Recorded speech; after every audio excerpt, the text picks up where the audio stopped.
The worst kind of enemy is the one who smiles at you every day. Some people don't need knives to hurt you. They do it with politeness, with handshakes, with that soft voice that says all the right things, while their heart quietly hopes for your downfall. This one's not for the naive. This is for the ones who've been laughed at behind closed doors, clapped for by people who prayed they'd fail, and hugged by hands that secretly held a dagger behind the back. Folks, this is about the ones who secretly hate you. But wear a friendly mask. Stay with me, because we're tearing that mask off today. Hey folks, imagine this. You're sitting at a table with your so-called friends. Everyone's laughing, cracking jokes, sipping coffee like it's a scene from some feel-good movie. But deep inside, you feel off. Something isn't right. One smile feels a little too forced. One compliment sounds a little too polished. You brush it off, again and again. But your gut, it keeps whispering, this ain't love, this ain't loyalty. That's not paranoia, that's your soul recognizing a silent war. You ever been clapped for by someone whose eyes stayed cold? That's not support, that's camouflage. Some people are only nice because being honest about their hate would expose them. And folks, that's the kind of energy that'll rot your peace from the inside out if you don't learn to see it for what it is. Here's the lie we were all taught growing up. If they're smiling, they must like you. If they're polite, they must respect you. But let me hit you with a truth that Stoics lived by. Don't trust the face, study the action. The soul hides in what they do when no one is watching. Think about that. Some people will cheer you on in public just to watch you trip in private. They don't want to be seen as your enemy. That's too obvious. So they wear the friendly mask, hoping you'll keep your guard down while they slowly, quietly chip away at your spirit. I've seen it. I've lived it.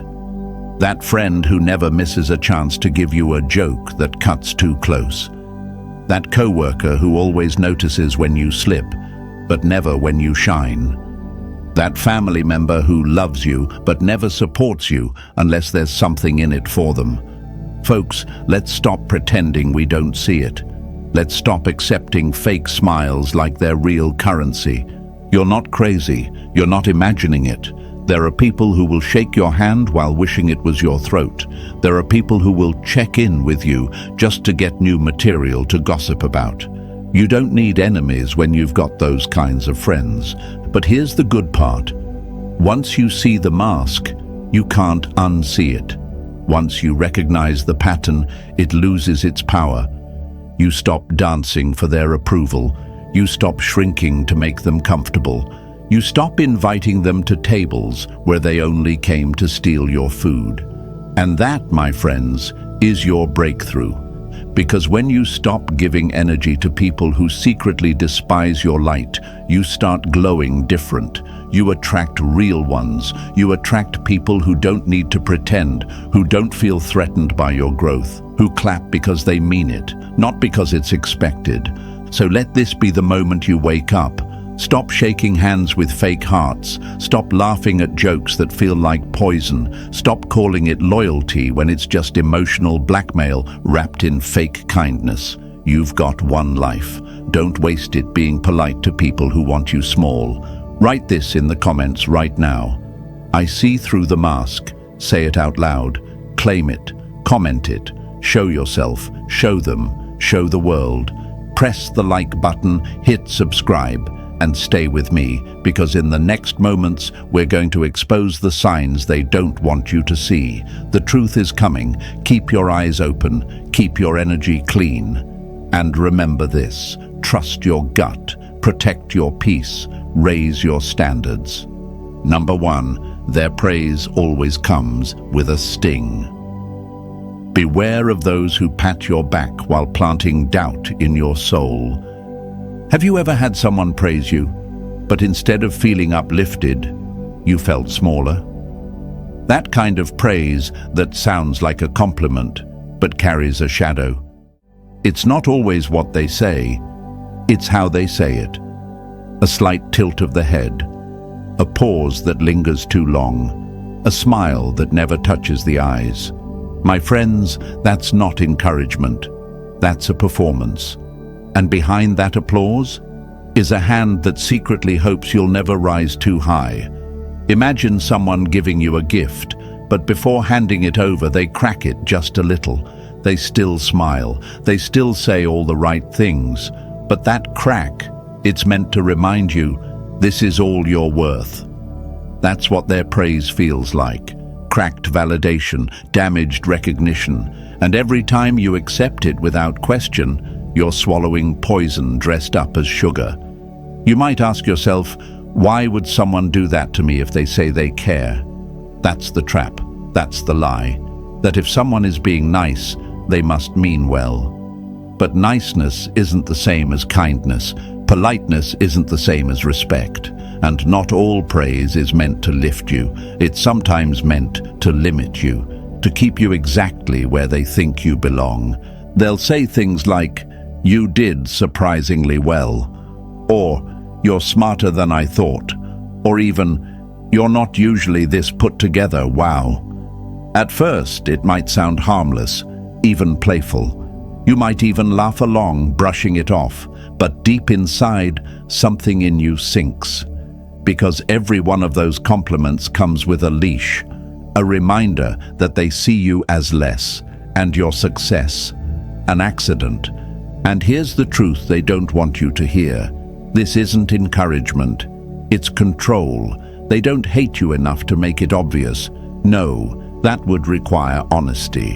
What they feel is worse, resentment mixed with envy, a twisted need to keep you small so they don't have to confront their own mediocrity. So they weaponize kindness, they mask disrespect with charm, they turn praise into a dagger, sharp, subtle, and silent. You might be thinking, but maybe I'm being too sensitive.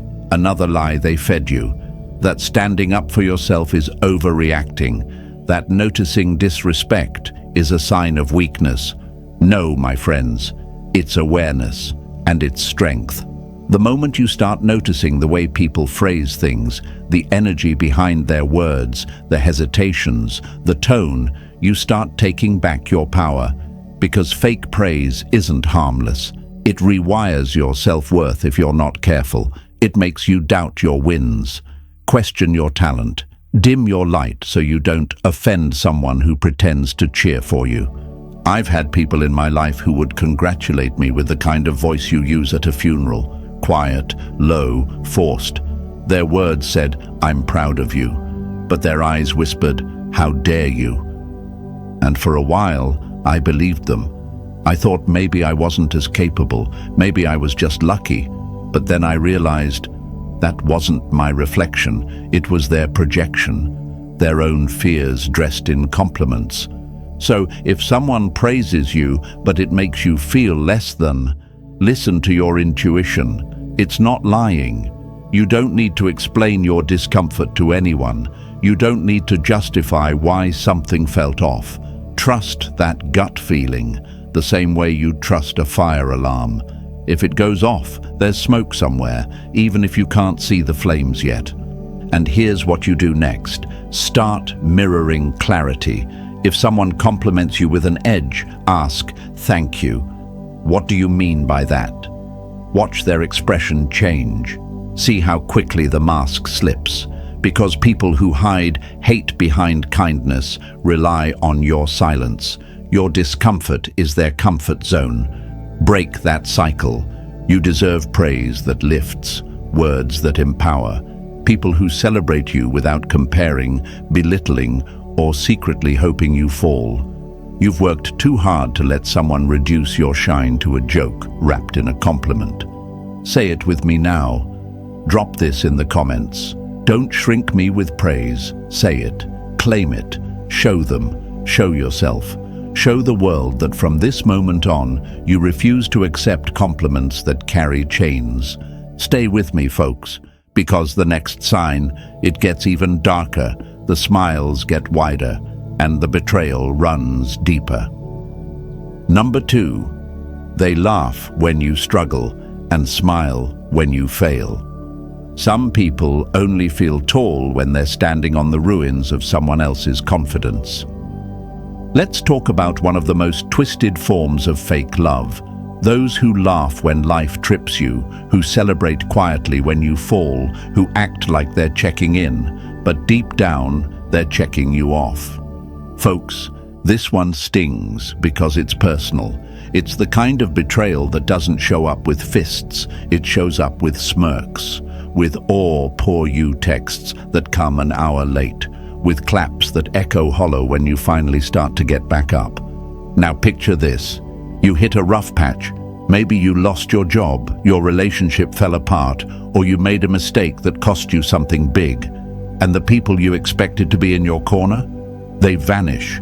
Or worse, they stay, but they laugh. Not out loud, not obviously, but in that twisted little way.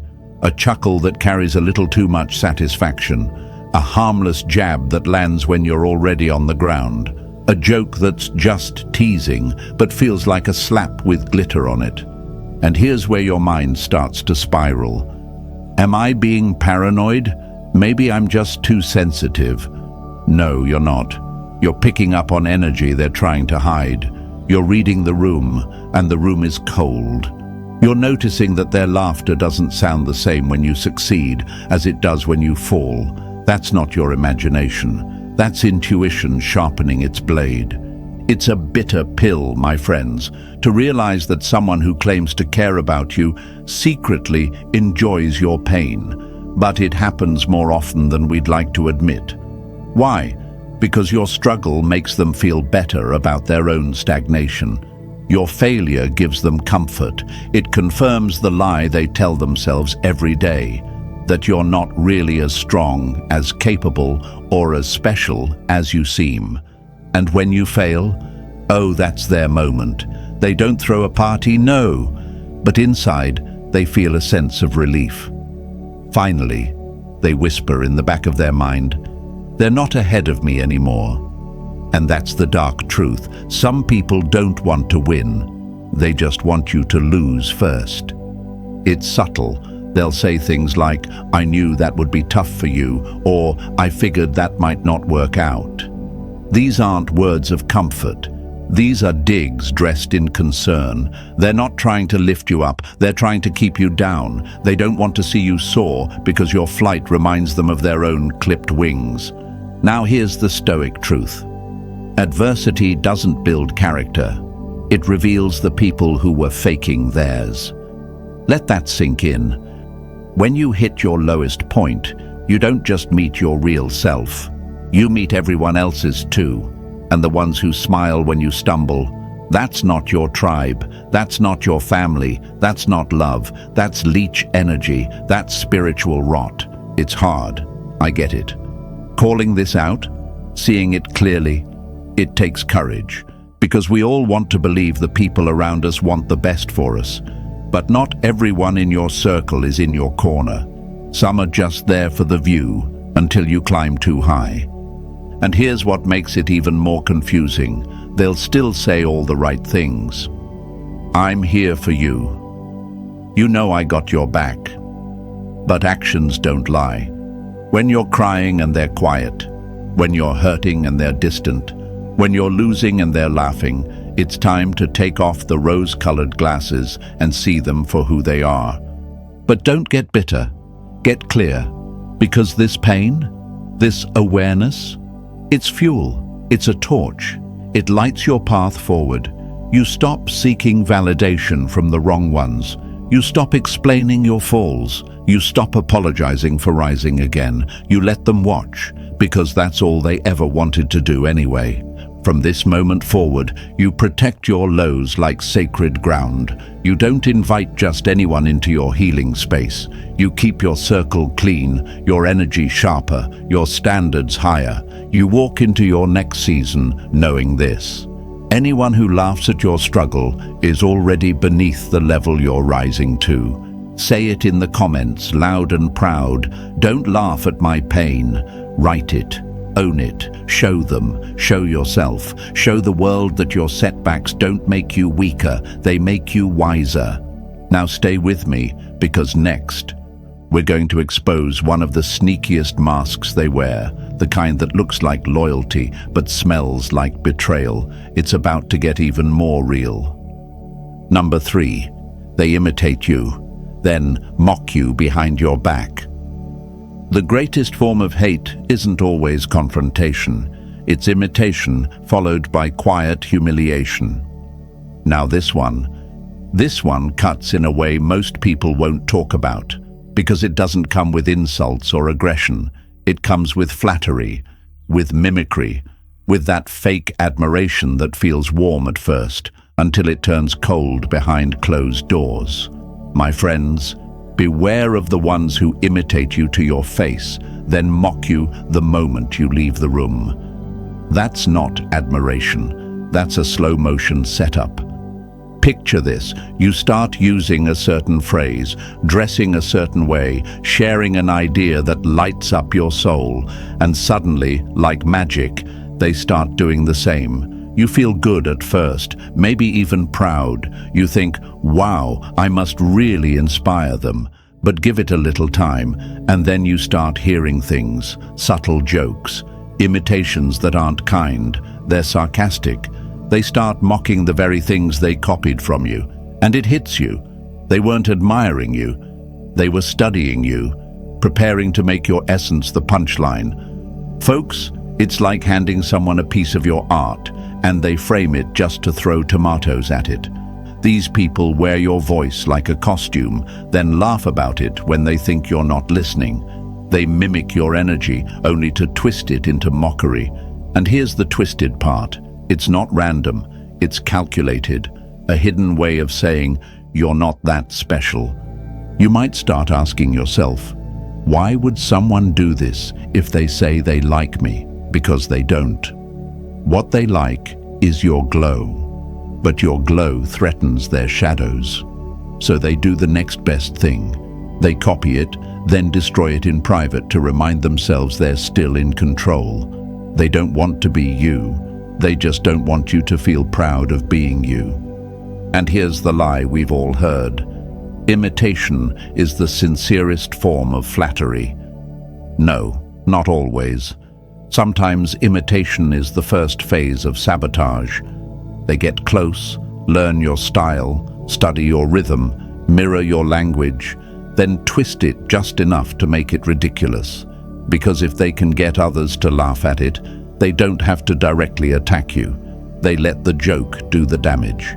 I've been there. I remember someone I thought was close to me, who started dressing like me, talking like me, even posting things I had once written. I brushed it off at first, thought maybe it was just a coincidence, but then I found out they were mocking me behind my back, making jokes about how I talked, how I moved, how I tried too hard, and the truth hit me like a brick.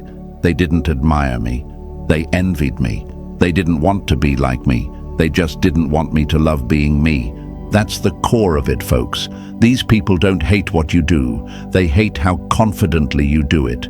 They hate how you can say something and make it land, how you can walk into a room and command energy. So they mimic to dismantle, smile to disguise, laugh to poison. It's envy cloaked in charm. But don't let this harden you. Let it sharpen you. Because once you see the pattern, you can't unsee it. And now that you know, you stop mistaking imitation for intimacy. You stop confusing mockery with mentorship. You protect your originality like treasure, because it is. And guess what? They only mimic what they secretly wish they could own. So, let this be your reminder.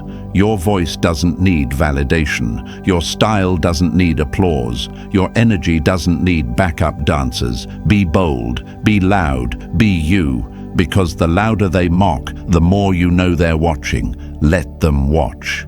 Drop this in the comments right now. Don't wear me just to shame me. Say it, mean it.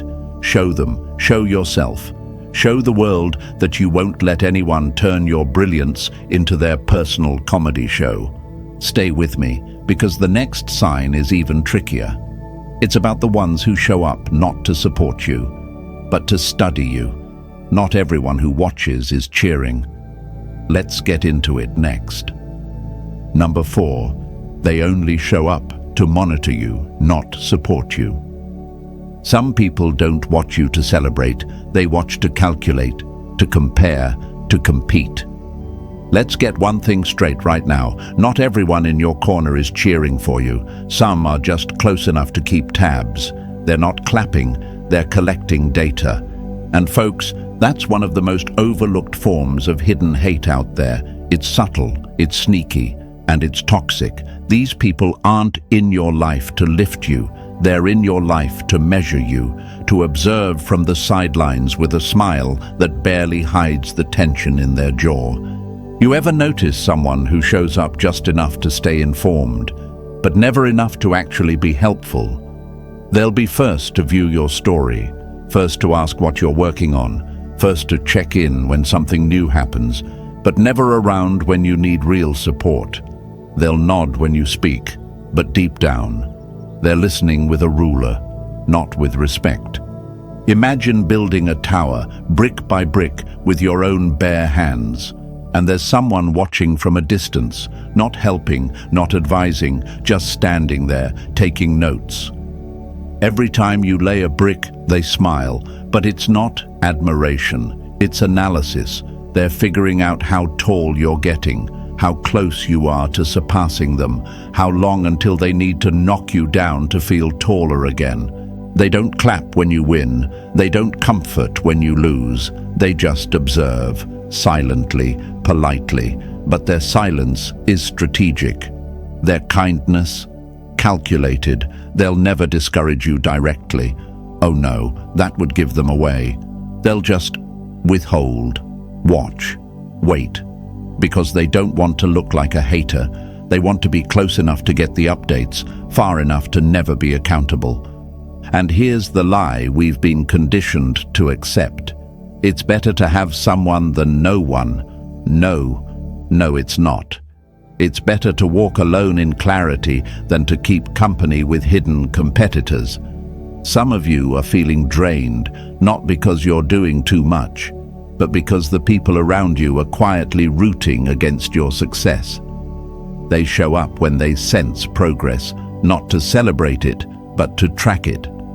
These people ask questions like, "So, how's that little project going?" They say little with a smirk just to downplay it. Or they say, "You're still doing that thing?" Like your passion is a phase they're waiting to watch fade. And the worst part, you try to convince yourself that you're imagining it, that maybe you're reading too much into it, but deep down, your soul knows. It always knows. I've had people in my life who only ever reached out when they saw me shining. Not when I was struggling, not when I was silent, but when things were moving, when I started gaining traction. Suddenly they'd reappear with a "just checking in." But it wasn't support. It was surveillance. They weren't interested in me, they were interested in tracking me. And that, my friends, is one of the clearest signs of hidden hate. They don't want you to fail. They just want to make sure you never get too far ahead. They stay close, not out of love, but out of fear. Fear that your glow might expose their shadows. Fear that your growth will leave them behind. Fear that one day you'll rise so high they can't reach you anymore, not even with their disguised intentions. So what do? You get wise. You stop oversharing. You stop mistaking curiosity for care. You stop handing over front row seats to people who only came to critique. Because your life isn't a performance, and they're not your audience. If they're not clapping when you win, if they're not helping when you fall, if they're not real when you're raw, they don't deserve a seat at your table, not even the corner. This is your moment to reclaim your space, to protect your peace, to stop explaining your journey to people who only show up to measure your progress, not celebrate your passion. Say it with me now. Drop this in the comments. Don't monitor me, support me. Write it, own it, show them, show yourself. Show the world that you've outgrown being watched like a threat. Stay with me, folks, because the next sign we're uncovering, it's wrapped in fake jokes and quiet insults.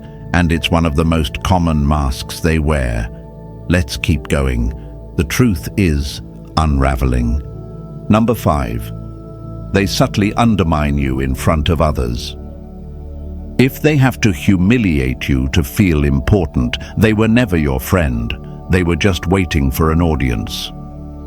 You ever been in a group setting where someone takes a jab at you but wraps it in a laugh?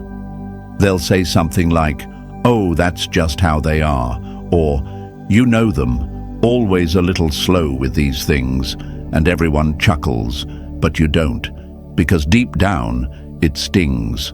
Not just the words, but the intention. That wasn't a joke. That was a calculated move to knock you down, just enough to make them feel a little taller. And here's the twist. They don't do it when you're alone.